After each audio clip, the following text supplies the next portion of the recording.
chores can give you some respite? What do you think? Comment below.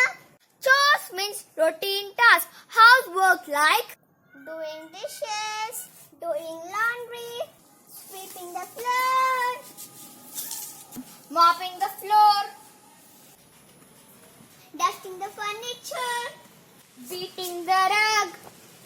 Don't forget to clean the stove and sink. stove and sink should be immaculate. Don't forget to keep your Kitchen immaculately. doing household chores. I'm exhausted.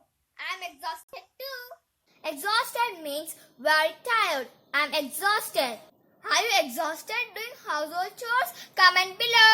Doing laundry means washing clothes. We should not say washing clothes. We should say doing laundry. Doing dishes. Doing dishes means washing utensils. We should not say washing utensils. We should say doing dishes. If you like this video, like it. Comment below.